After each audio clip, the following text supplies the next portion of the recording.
કેમ છો? Good morning મારા વાલા મિત્રો. આજે તારીખ થઈ ગઈ છે 6/4/2026 અને વાર થયો મિત્રો આજે સોમવારનો દિવસ, વીકલી ટ્રેડિંગ સેશનનો ફર્સ્ટ ડે, પહેલો દિવસ મિત્રો. અને પહેલા દિવસે બધા એકદમ ફ્રેશ મૂડમાં હશો અને બજાર તો તમને ખબર જ છે કાયમ દર વખતે સોમવારે તો આમ લગભગ ડાઉન જ ખુલતું હોય છે. કેમ કે શનિ રવિમાં ગમે ત્યારે કઈ યુદ્ધની નવી અપડેટ આવે એટલે પાછું સોમવારે સીધી અસર થાય અને એના કારણે મિત્રો બજાર આજે ગેપ ડાઉન ખુલે એવું દેખાઈ રહ્યું છે. પરંતુ જ્યારે ગુરુવારની વાત કરું, બજાર ગુરુવારે છેલ્લે જ્યારે આપણે મૂકીને આવ્યા હતા, ગુરુવારે બજાર જબરદસ્ત 450 અંક નિફ્ટી માઇનસ ધીમે ધીમે ધીમે ધીમે ધીમે રિકવર બધું જ કમ્પ્લીટ અને ધીમે રહીને નિફ્ટી પ્લસ થઈ ગઈ. કંઈક તો સૂચવે છે મિત્રો કે બજારમાં શું હવે અહીંથી રિકવરી આવે એવી લાગે છે, પણ એના માટે હજુ 2 દિવસ અમુક લેવલો પકડાયેલા રહેવા જોઈએ. એની આપણે ચર્ચા વિસ્તૃતમાં કરીએ, પરંતુ ગુરુવારે છેલ્લે આપણે બજાર ક્યાં મૂકીને આવ્યા હતા એના ઉપર ફટાફટ ફોકસ કરી લઈએ. પહેલું મિત્રો કે નિફ્ટી 33 અંકના વધારા સાથે 22,712 અંક બંધ જોવા મળી અને સેન્સેક્સ 185 અંકના વધારા સાથે 73,319 અંક બંધ જોવા મળ્યો. હવે એફઆઈઆઈડીઆઈના ડેટા જોઈ લઈએ તો એફઆઈઆઈએ મિત્રો 9,931 કરોડ એટલે કે 10,000 કરોડની આસપાસ એની વેચવાલી કરી, કેશ માર્કેટમાં વેચવાલી એઝ ઇટ ઇઝ. પણ તમે જુઓ આની વેચવાલી સાલી વધતી જતી એવું લાગે છે. 8,8, 10,10, 12,000 કરોડ ધબાધબ ઉડાડે છે. ડીઆઈઆઈ જુઓ 7208 કરોડની ખરીદારી કેશ માર્કેટમાં. વધનારા શેરો ઘટનારા શેરો પર ફોકસ કરીએ તો વધનારા શેરોમાં લેટન્ટ વ્યૂ 19.5% તેજી હતી ગુરુવારે. ઓલા ઇલેક્ટ્રિકલમાં 9.5%, 28 રૂપિયા ઉપર બંધ આપ્યો છે. એટલે મિત્રો 27 થી 28 ની ઉપર 2-3 દિવસ ક્લોઝ આપે તો સમજો કે અહીંયાથી ઓલામાં ધીમે ધીમે ખરીદારી કરવા લાગજો. કેમ? એક સિમ્પલ વસ્તુ સમજાવું તમને કે અત્યારે હાલ પેટ્રોલ ડીઝલ હોર્મુઝ બંધ છે. પેટ્રોલ ડીઝલ ભવિષ્યમાં ક્યાંક નથી ને ક્રાઇસિસ થઈ ગઈ તો ઈવી ઇલેક્ટ્રિકલ વ્હીકલ ઉપર સરકાર જ વજન આપશે અને સરકાર જ કહેશે કે હવે તમે ઇલેક્ટ્રિકલ વ્હીકલ ઉપર વધારે. વેચાણ પણ અત્યારે થોડું થોડું વધવા લાગ્યું છે પેલા કરતા, એટલે તમે થોડું ધ્યાન રાખજો. હવે આ એક થોડો ટ્રેન્ડ સમય બદલી કાઢે એવું લાગી રહ્યું છે, એટલે એના આધીન થઈને આપણે ઓલા ઇલેક્ટ્રિકલ ઉપર થોડું ધ્યાન રાખજો. ઓલા નહીં, હું તો કહું છું ઇવન બધા જ ઇલેક્ટ્રિક વ્હીકલ ઉપર તમે કોન્સન્ટ્રેટ કરજો, કારણ કે થોડો ટ્રેન્ડ ચેન્જ થશે સમયને અનુકૂળ થઈને. ટાટા કેમિકલ 7.4%ની તેજી, કાર્બોરન્ડમ 6.4%ની તેજી, બિરલા સોફ્ટવેર 6.1%ની તેજી, કોફોર્જ 5.2%ની તેજી અને બીએલએસ ઇન્ટરનેશનલ 5.1%ની તેજી. ઘટનાના શેરો ઉપર ફટાફટ ફોકસ કરીએ તો એક્યુટસ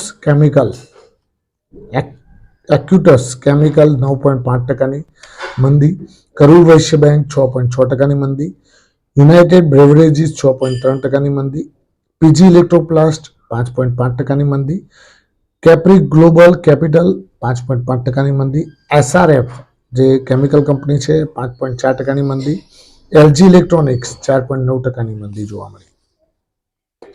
મિત્રો હવે બજારો યુદ્ધથી ટેવાઈ ગયો એવું લાગે છે. હવે બજારોને આદત થઈ ગયા યુદ્ધ તો હવે હોમોમી મારો કે તમ તાર. હવે અમે તો શું કરીએ કે બીજું તો યુદ્ધોથી ટેવાઈ ગયા છે. હવે આ બધું બોમ્બ મારે ને મિસાઇલો મારે કોઈ નવું નથી. હવે આનું બેઝ તોડી કાઢ્યો ને આ કર્યું ઠીકણું ફલાણું. તો શું હવે મિત્રો ક્યાંક બોટમ બનાવીને ક્યાંક રિકવરી જેવું આવશે કે પછી હજુ કંઈક મોટું થવાનું છે? આના ઉપર પ્રશ્નાર્થ ચિહ્ન આવશે મિત્રો. હવે આજે અમુક કંપનીઓના Q4 અપડેટ આવ્યા છે. કોઈ એકાદ બે કંપનીઓના અલગ અલગ કંઈક ન્યૂઝ પણ આવેલા છે, ઓર્ડર મળેલા છે, એના ઉપર આજે ફોકસ કરીશું. પહેલા નંબરની કંપની છે મિત્રો એચડીએફસી બેંક.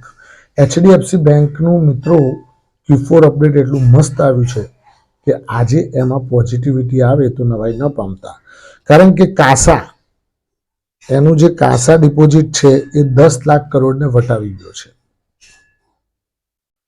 કાસા ડિપોઝિટમાં વૃદ્ધિ જોવા મળી છે મિત્રો. અને એચડીએફસી બેંકનું Q4 અપડેટ ખૂબ જ સારું આવેલું છે. L&T ફાઇનાન્સનું પણ Q4 અપડેટ ખૂબ સારું આવેલું છે. ટાઇટનનું પણ Q4 અપડેટ સારું આવેલું છે. Bank of Baroda, RBL bank, bank of India બધાના Q4 અપડેટ ખૂબ સારા આવેલા છે. હવે મોઇલ મેંગેનીઝ ઓર ઇન્ડિયા લિમિટેડ, મોઇલનું જે માર્ચમાં જે છે એનું અપડેટ, માર્ચમાં એનું જે ટર્નઓવર છે, વેચાણ છે, એ થોડું વધતું જોવા મળ્યું છે મિત્રો. એટલે મોઇલમાં પણ આજે હલચલ જોવા મળી શકે છે. આરવીએનએલને મિત્રો રેલવે ક્ષેત્રની ટોપમોસ્ટ કંપની છે, રેલવે વિકાસ નિગમ લિમિટેડ. એને પણ ઓર્ડર મળેલો છે. ઓર્ડર મળેલો છે એટલે કદાચ એમાં આજે હલચલ પણ જોવા મળી શકે છે. ટૂંકમાં આ બધી બેંકો ઉપર ધ્યાન રાખજો. કઈ કઈ બેંકો ફરીથી કહી દઉં: bank of Baroda, bank of India, RBL bank, HDFC bank, આ બધી બેંકો. અને એનબીએફસીમાં L&T ફાઇનાન્સ, આ બધું ઉપર ધ્યાન રાખજો.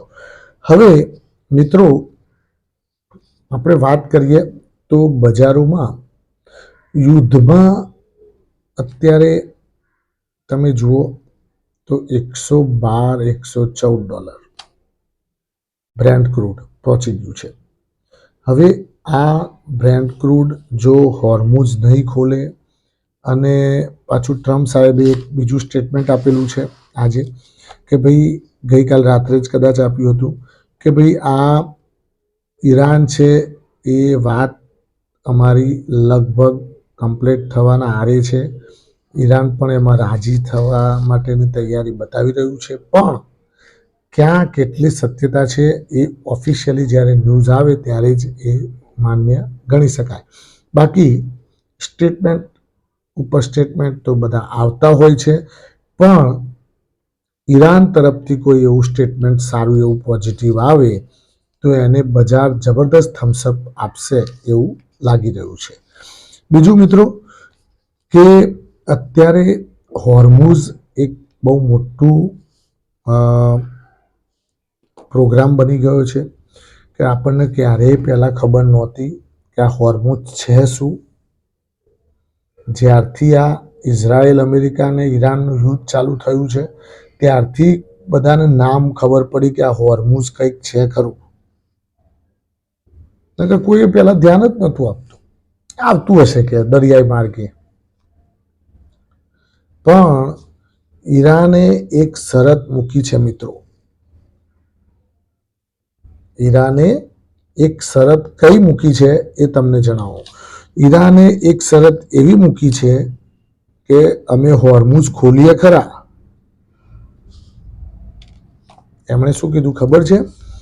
એમણે એવું કીધું કે અમે હોર્મુઝ ખોલવાની અમે તૈયારી બતાવીએ છીએ ખરા, પણ અમારી આ શરત મંજૂર થાય તો. કઈ શરત?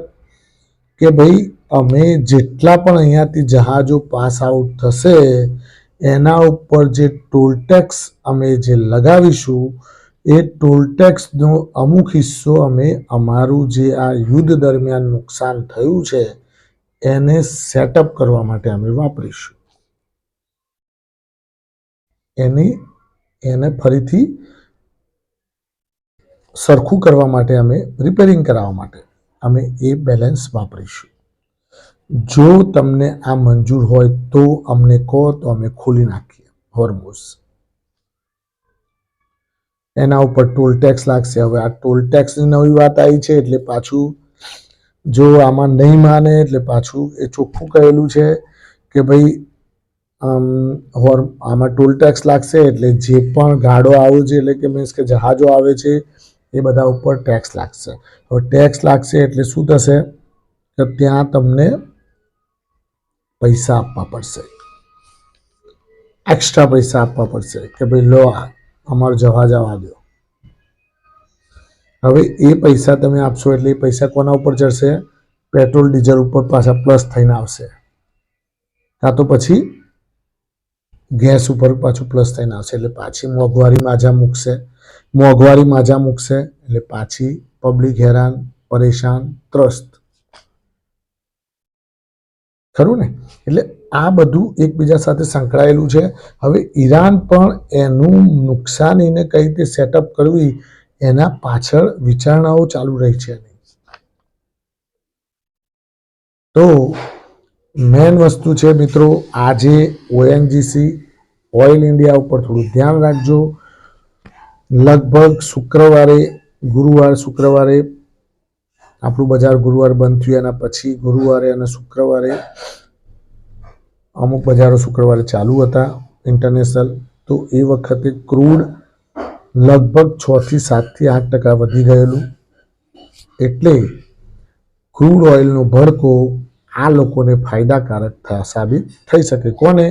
ONGC, oil India, Reliance industries, Vedanta. Thank you, ખૂબ ખૂબ આભાર. આજનો દિવસ તમારા માટે શુભ રહે, લાભદાયી રહે, ફળદાયી રહે એવી માય પ્રોફિટ પોઈન્ટ ચેનલથી આપ સૌને